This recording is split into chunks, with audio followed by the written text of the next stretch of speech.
On today's show, we hear from two small business owners and a marketing expert about if online shopping will be enough to save small businesses.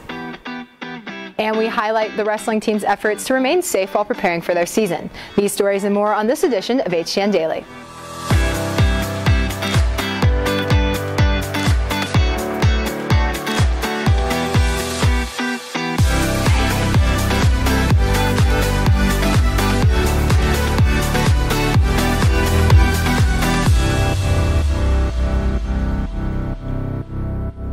Good afternoon, Rock Hill. Today is Tuesday, December 15th, and we're all officially halfway done with finals week. Live from Studio 1060, I'm Madison, and we've got a great show in store for you today.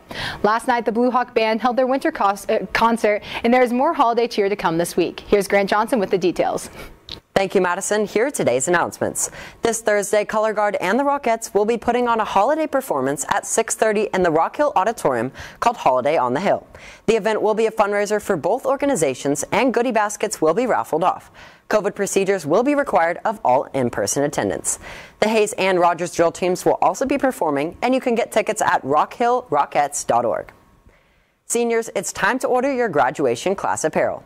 Jostens ordering is virtual this year, so if you want to order your merch, you can go to jostens.com and go to the Rock Hill store. Remember to select Frisco, Texas when searching for Rock Hill. This week is the last week before winter break, and the schedule is changed with Friday as a half day. Wednesday and Thursday are normal B and A days, and then the schedule for Friday is on your screen. Classes will be about an hour, and there is no sore time or lunches. School dismisses at 12:45. Small businesses were hit hardest from COVID-19 because they're without the backing from big corporations and investors. I set out to see if online storefronts are going to be enough to save these small businesses during the coronavirus. Everything about Roma's Italian restaurant was designed to be experienced in person. The family business is filled with the smells of classic Italian dishes and a waitstaff that is all family. On a Friday night, when the restaurant would normally be full, the only guests inside the restaurant are delivery drivers, picking up their orders. We lost more than 60% of the dining. Thank God we've been having all the DoorDash, Grubhub, Uber Eats, also Slice. Nowadays, it's a lot important to have those online orders on the restaurants, so it makes a big difference.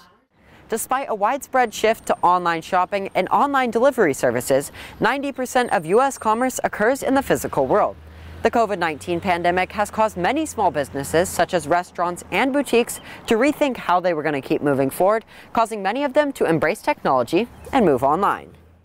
The challenges of COVID-19 have pushed physical storefronts to online flashy websites, marketing campaigns, and social media pages to help them survive and make their customers feel safe.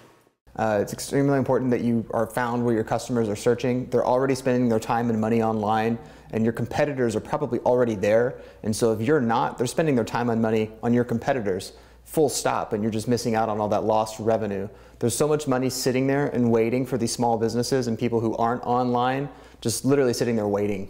While the pandemic created economic downturn for companies, a Prosper ISD junior and her mother used this time to develop a plan and open their own boutique while the rest of the world was closing down. This response from the community has actually been really good.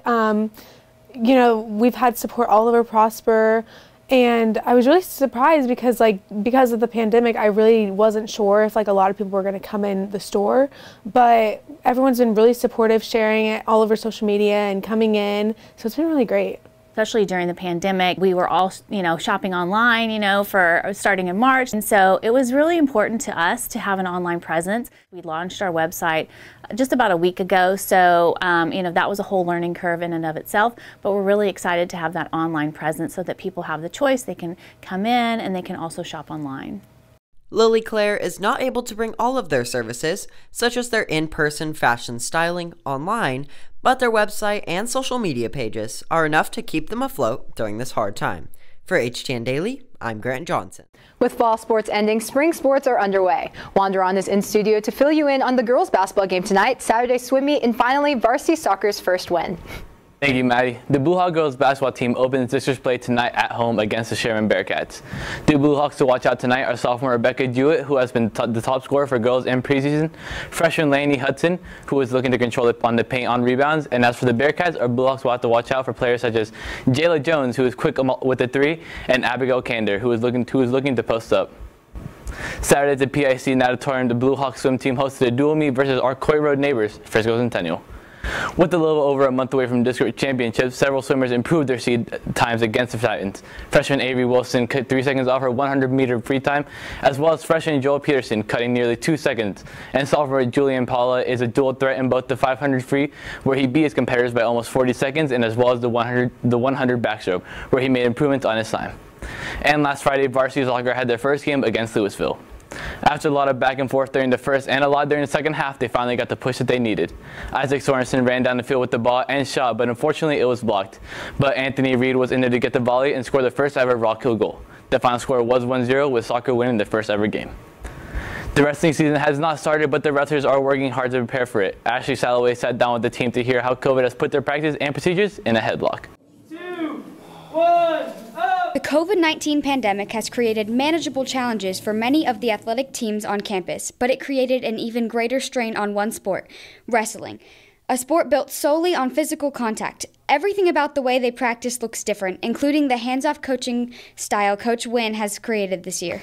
I think some things differently is myself personally, I'm used to going out there and wrestling with a bunch of kids and showing in there and hopping. When they mess up a technique, I will hop in there and show them the technique and make sure it's correct. But nowadays, I usually will walk them through it verbally, and it's tough for me because I get excited. The wrestlers are not able to begin practice for their season, but through some creativity, the coaches have put the wrestlers through phases in the weight room to help them get stronger and encourage them to participate in off-campus competitions. It was a really good experience, and it was really fun to be able to go there and get a learning experience, but it was also a really fun time to get to know the girls and spend time with them.